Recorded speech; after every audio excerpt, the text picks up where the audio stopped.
Cara kita berpuasa di bulan Ramadan, saumul haqiqah, saum atau puasa yang hakiki, maka dosa kita akan hilang semua. Yuladu adal fitrah, keluar dari bulan Ramadan seperti dilahirkan, seperti bayi yang baru dilahirkan, suci, putih. Amin, amin ya rabbal alamin. Maka apa sih tujuan Ramadan? Ya, kita kembali kepada Al-Quran. Ya ayyuhalladzina amanu kutiba alaikumus syiyam kama kutiba alal ladzina min qablikum la'allakum tattaqun. Ini tujuan Ramadan, la'allakum tattaqun. Kata Allah, aku wajibkan kepada kalian dan orang-orang pun sebelum kalian sesudah kalian telah menjalankan apapun yang diwajibkan oleh Allah, yaitu berpuasa di bulan Ramadan, la'allakum tattaqun, supaya kalian menjadi hamba-hambaku yang bertakwa. Orang yang bertakwa adalah orang yang mampu mengalahkan hawa nafsu. Ini orang yang bertakwa. Dan Ramadan ini adalah momen untuk mengalahkan hawa nafsu kita, untuk menundukkan hawa nafsu kita.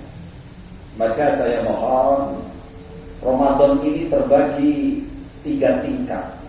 Puasa Ramadan ini terbagi menjadi 3 kelas.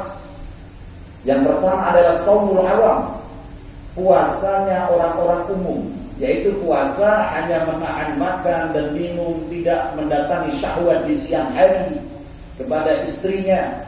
Itu sudah sah secara syariat, itu sudah sah secara hujjah. Akan tetapi yang dimaksud oleh Allah tidak hanya sekedar itu hanya baru menanam saja, tetapi harus ada buahnya. Maka ditingkatkan saumul khawas, yaitu saumus sholihin. Apa itu saumul khawas? Fakaffu jami'il a'dha 'alal asam, fakaffu jami'il a'dha 'alal maksiyah, berusaha menjaga seluruh anggota badan kita dari kemaksiatan kepada Allah Subhanahu wa ta'ala. Ini hasil daripada puasa kita. Karena la'allakum tattaqun, supaya kita menjadi orang yang bertakwa. Orang yang bertakwa adalah menjalankan perintah Allah dan menjauhi larangan Allah Subhanahu wa ta'ala. Jadi hasil puasa kita dapat kita rasakan di dalam diri kita. Sudahkah kita berpuasa ini dapat menjauhkan diri kita dari kemaksiatan, meningkatkan ibadah kita kepada Allah, atau hanya biasa-biasa saja? Ini yang tahu kita dengan Allah Subhanahu wa ta'ala. Karena masih banyak maaf-maaf di antara kita, perut lapar, lemes tubuh, tetapi lisan masih mudah membicarakan aib orang lain. Perutnya ini lapar, nafsunya seakan-akan justru malah kuat, padahal perutnya sudah lapar, tapi nafsu kuat. Buktinya telinganya masih enak, masih lazat, masih manis mendengarkan aib orang lain. Maka masih mudah melihat perkara yang dilarang oleh syariat. Padahal ini puasa. Apalagi kalau tidak puasa, saat perang saja dengan hawa nafsu sudah langsung mengalahkan kita. Mudah-mudahan dengan momen puasa ini kita menjadi hamba Allah yang bertakwa. Bertakwa artinya adalah terus menjauhi apa yang menjadi larangan Allah dan menjalankan apa yang menjadi perintah Allah Subhanahu wa ta'ala. Yang berat itu mengalahkan hawa nafsu kita. Karena yang diakui oleh Allah adalah hamba yang mengalahkan hawa nafsu, hamba yang mampu menundukkan hawa nafsu. Nafsu tidak usah dihilangi, tapi nafsu dikalahkan, ditundukkan dengan akal. Bukan nafsu yang di depan, tapi akal yang di depan kita. Nafsu dalam tunggangan akal kita. Maka Allah berfirman di dalam Al-Quran, ya ayyatuhan nafsul mutmainnah, irji'i ila rabbiki radiyatan mardiyah, fadkhuli fi ibadi wadkhuli jannati. Kata Allah, wahai nafsu-nafsu yang tenang, irji'i ila rabbiki radiyatan mardiyah, aku senang kalian kembali kepada diriku, kepada Tuhan kalian, dan aku ridho kepada kalian. Fadkhuli fi ibadi, masuklah kalian dalam golongan hambaku fadkhuli jannati, dan masuklah kalian dalam surgaku.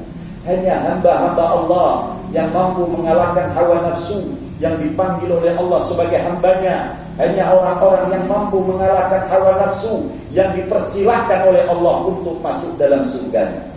Jangan sampai kita mengaku sebagai hamba Allah, tapi justru Allah melihat kita sebagai hamba dunia, sebagai hamba pangkat, sebagai hamba kedudukan, sebagai hamba harta, sehingga semuanya itu seakan-akan melupakan kita kepada yang memberi semuanya itu. Na'udzubillah min.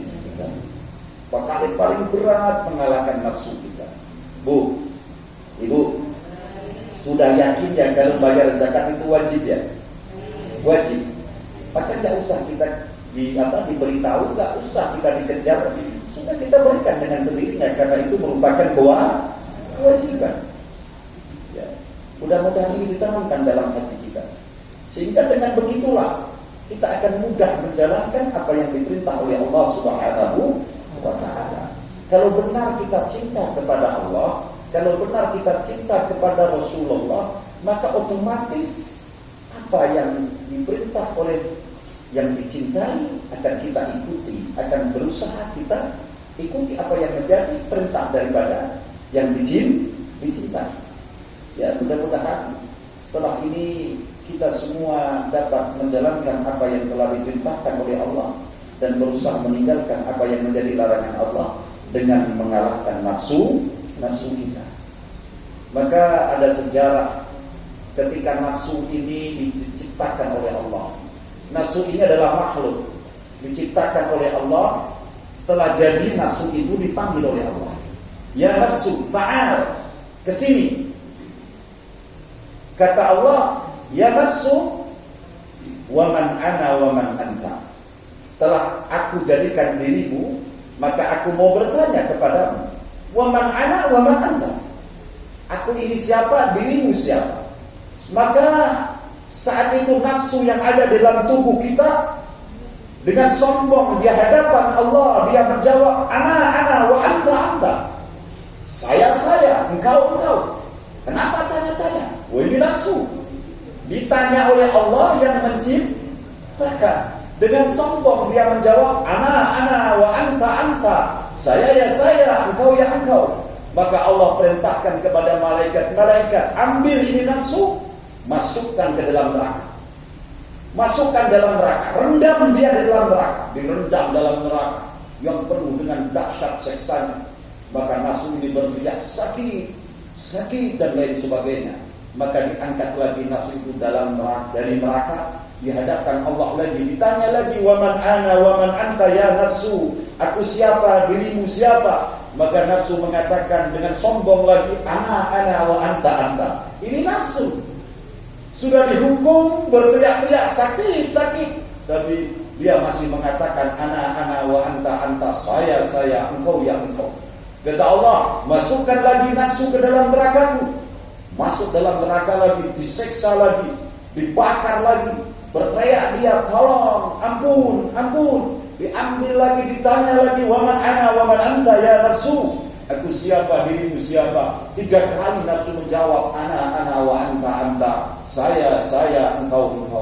Maka 3 kali juga nafsu dimasukkan ke dalam api neraka. Setelah ke-4 kali baru nafsu mengatakan, ana abduka wa anta rabbi, bahwa aku ini adalah hambamu ya Allah, dan engkau adalah Tuhanku, engkau adalah sembahanku. Ini kata nafsu. Setelah masuk dalam api neraka 3 kali, baru nafsu mengatakan, wa anta rabbi wa ana abduka, aku ini hambamu dan engkau adalah Tuhanku. Setelah melalui penghukuman 3 kali dalam neraka. Jadi tidak sembarangan mengalahkan nafsu. Maaf, baru aja istighfar, astagfirullahaladzim, ikut jahadah. Beberapa jam kemudian udah maksiat lagi. Lesannya udah membicarakan aib lagi. Ya, itu ibu-ibu ini. Ya, baru ikut istighosahan, khususnya bukan main la ilaha illallah, biasanya ibu-ibu. Kadang masih di acara saja berbuat maksiat. Masih di acara istighosah ini, masih di acara mujahadah ibu-ibu kadang berbuat maksiat. Ya, sambil la ilaha illallah, lihat gelangnya temannya bicara. Ya, di sampingnya itu gelang medit, itu gelang mitasi nggak masuk. Ini masih di acara, mampu dikalahkan oleh hawa nafsu. Apalagi tidak acara. Ini di acara istighosa. Kadang pakai jilbab macam-macam, tapi masih dikalahkan hawa nafsu. Inilah nafsu. Terus perjuangkan, kalahkan hawa nafsu. Kalau perlu ajak bicara hawa nafsu kita. Kalau kita mau berbicara buruk, langsung kita teringat, hai nafsu, jangan kau ajari lisan ini untuk berbuat keburukan. Jangan ajari lisan ini untuk mengucapkan sesuatu hal yang membuat murka Tuhanku. Seperti dirimu yang sombong sampai 3 kali masuk dalam neraka. Jangan. Ajak bicara nafsu kita. Dalam diri kita ada pertarungan antara akal dan nafsu. Ingat ketika Rasulullah baru pulang dari peperangan Badar, perang yang paling dahsyat dalam sejarah Nabi Muhammad SAW. 313 pasukan muslim melawan sekitar 1000 pasukan orang kafir yang jumlahnya tidak imbang, persenjataannya pun tidak imbang. Orang muslim pedang satu untuk gantian, pedang satu saja gantian. Jadi kalau dihantam musuh mau balas harus pinjam temannya dulu. Ini orang kafir komplit. Ya, atas pertolongan Allah dimenangkan oleh Rasul Sallallahu Alaihi Wasallam. Wah, sahabat bangga ini, Bu. Sahabat bangga dalam hati, wah, kita bakal dapat surga ini. Kita pasti masuk surga ini. Kan kita baru perang yang begitu hebat, seakan-akan kita taruhkan nyawa kita. Kita membuktikan kecintaan kita kepada Allah melalui mengikuti apa yang menjadi perintah Rasulullah. Kita terbukti ini, bahwa cinta kita benar-benar terbukti di saat ini. Kata sahabat, tiba-tiba Rasul membandingkan tubuhnya ke depan sahabat dan berceramah Rasulullah. Apa yang dikatakan Rasulullah? Ya ashabi, raja'na min jihadil asghar ila jihadil akbar. Kita baru pulang dari perang yang kecil, kata Rasulullah. Di depan kita ada peperangan yang besar. Maka sahabat kaget. Sahabat kaget semua, ya Rasulullah, masihkah ada peperangan yang lebih besar daripada ini? Kita ini dalam keadaan lapar, ya Rasulullah. Pedang satu dibuat gantian, musuh nggak imbang. Mereka 1000, kita 313. Ini perang yang paling besar, ya Rasulullah. Yang paling berat perang ini. Masih ada peperangan yang lebih berat daripada ini, ya Rasulullah. Wa ma jihadul akbar. Apa itu perang yang lebih besar daripada perang ini? Qala na'am ya sahabat-sahabatku, jihadun nafsi, memerangi hawa nafsu kalian. Itu adalah perang yang paling terberat. Maka perangi hawa nafsu kita. Perangi hawa nafsu kita. Semua yang kita berikan harta kita untuk Allah Subhanahu wa ta'ala, zakat kita, infak kita, yakinilah semuanya itu adalah milik kita. Semuanya itulah yang hakiki menjadi manfaat bagi kita. Yang kita makan, yang kita buat senang-senang, yang untuk keperluan pribadi kita, semuanya akan masuk ke dalam belakang rumah kita. Tahu belakang rumah? Kita itu di belakang paling depan. Di belakang semua akan kembali ke situ saja. Tetapi yang bermanfaat adalah yang keluar untuk di jalan Allah Subhanahu wa ta'ala. Ya, wa ma anfaqtu min syai'in fa huwa yukhalifu. Kata Allah, wa ma anfaqtu syai'in wa huwa yukhalifu. Apapun yang kalian infakkan di dalam jalanku, di dalam perintahku, baik itu yang wajib yaitu zakat maupun yang sunnah yaitu infak, maka saya akan mengganti apa yang kalian keluarkan. Paling sedikit janji Allah di asri ad'af 10 kali lipat. Amin Allahumma. Maka kalau kita ingin mengganti motor kita menjadi mobil, jual motor kita, sedekahkan pada orang lain. Insya Allah diganti mobil oleh Allah. Ya, amin Allahumma. Saya yakin seyakin-yakinnya. Asal jangan meminta Allah harus bulan ini ya Allah. Jangan. Kita yakin saja Allah mengganti paling sedikit 10 kali lipat. Ya, kalau kita infakkan 10 juta, katakan begitu, berarti diganti Allah 10 kali lipat menjadi berapa? 100. Lah motor dapat mobil nggak itu 1 juta? Dapat. Cuma Allah jangan kita paksa. Ya Allah harus bulan ini ya Allah. Nah, ini yang repot. Tapi itu pasti. Masa kita enggak? Pasti kita enggak yakin dengan janji Allah. Innallaha la yukhliful.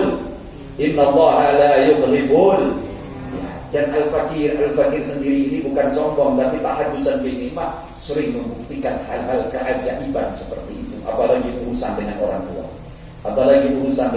tua. Maka ketika ya Rasulullah ditanyai, "Yas'alunaka madza yunfiqun?" Ya Rasulullah, kalau kau ditanya kepada orang-orang, siapa yang berhak engkau berikan nafkah?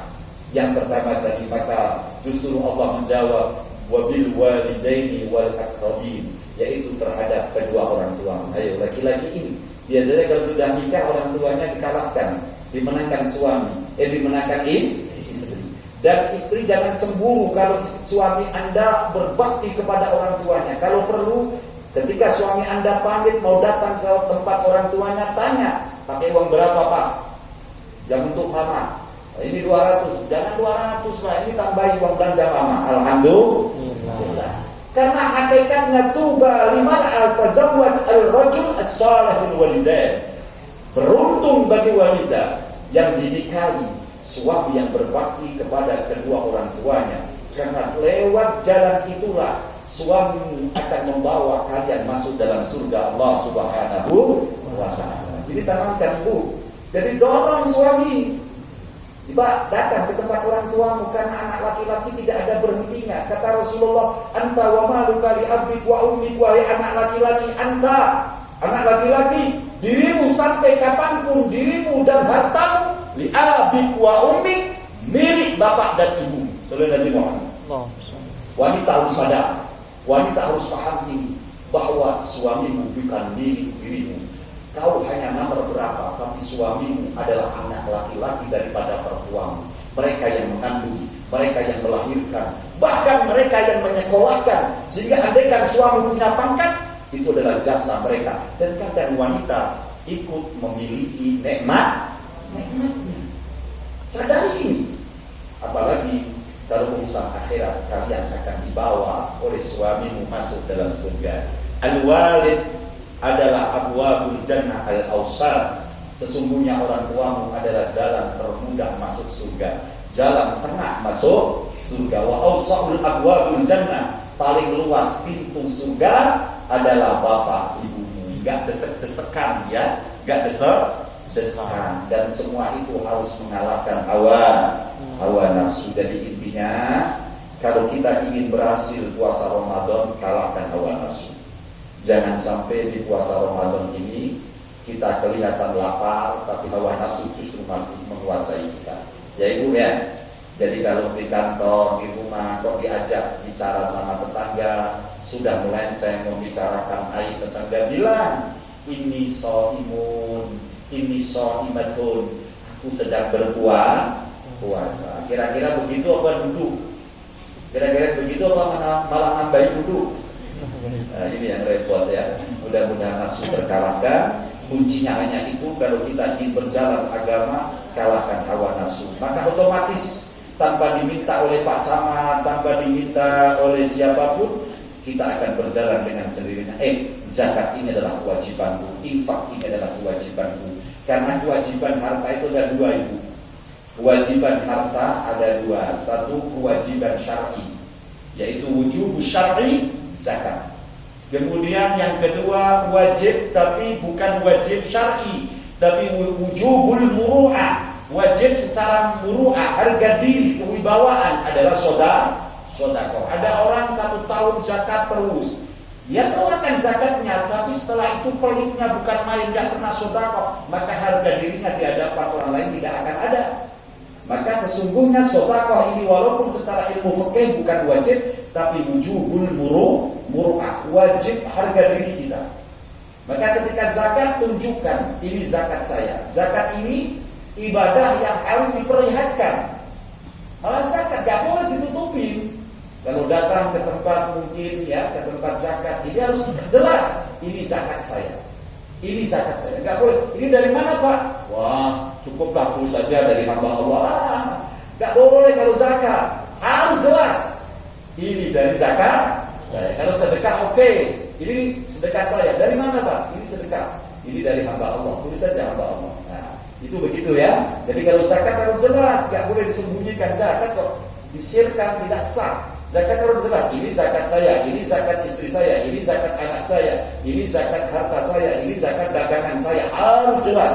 Sehingga itulah yang dikatakan wajib secara syar'i dan ada wajib secara muru'ah, yaitu infak atau sedekah. Mudah-mudahan sedikit apa yang saya sampaikan ini bermanfaat bagi diri saya sendiri, khususnya umumnya bagi seluruh yang hadir di Musholla Al-Qobiyun ini. Semakin kita berpuasa, semakin barokah kehidupan kita. Amin Allahumma amin. Tapi sebelum saya tutup, tadi disinggung oleh ibu yang membawa acara ini, yang mengatur acara ini berjalan, bahwa mudah-mudahan kehidupan kita barokah. Kunci daripada hidup barokah. Ya, kunci itu adalah barokah. Kemudian saya mau tanya, ma'wal barokah. Barokah itu apa? Ayo, siapa yang jawab? Ibu-ibu khususnya. Kalau laki-laki sudah bisa semua, insyaAllah. Ibu-ibu, kita kan sering bicara, mudah-mudahan rezeki kita barokah, umur kita barokah, anak kita barokah, harta kita barokah. Semua minta barokah. Barokah itu apa? Masa yang diminta nggak tahu? Ya, apa itu barokah? Yang bermanfaat. Ayo jawab lagi. Dari siapa lagi? Ya, itu bukan bagus, itu jawaban yang bagus. Tapi yang diinginkan bukan itu. Yang sesuai dengan apa yang menjadi panduan atau dari Allah Subhanahu Wa Taala, dari Rasulullah Sallallahu Alaihi Wasallam. Ma huwal barokah. Dikatakan ma huwal barokah al barokah ma yuqarribu ilallah. Ini dipegang. Barokahkah umurku? Semakin bertambah umur, barokahkah umurmu ini? Tanya dalam dirimu sendiri. Dengan patokan ini, dengan dalil ini, ma huwal barokah al barokah ma yuqarribu ilallah. Sesuatu hal yang mampu mendekatkan dirimu kepada Allah, itulah barokah. Motor saya ini barokah enggak? Dibuat kemana motormu? Dibuat mendekat pada Allah atau jauh dari Allah?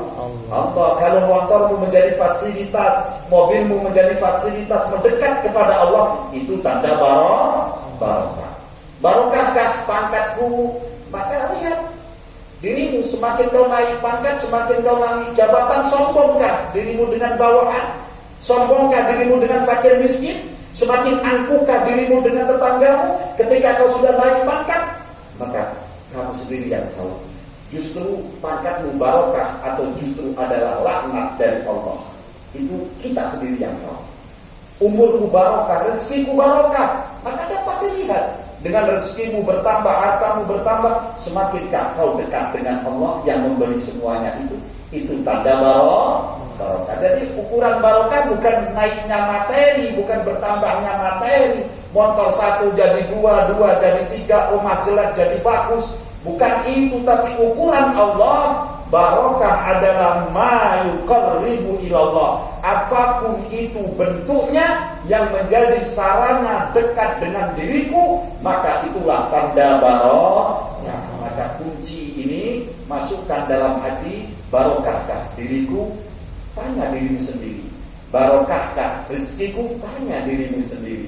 Barokahkah gajiku? Tanya dirimu sendiri. Maka di saat barokah itu ada di dalam dirimu, itu yang akan membawa kita mati dalam keadaan husnul khatimah. Amin amin ya rabbal alamin. Al-afu minkum ihdinas siratal mustaqim. Mohon maaf yang sebesar-besarnya apabila ada ucapan Al-Fakir At-Taif Ahmad Solehan Sa'dah ada yang tidak sesuai, ada yang tidak berkenan di dalam hati saudara semuanya. Al-Fakir At-Taif mohon maaf yang sebesar-besarnya. Kalau ada yang benar, ada yang hak, itu semua adalah dari Allah Subhanahu wa Ta'ala.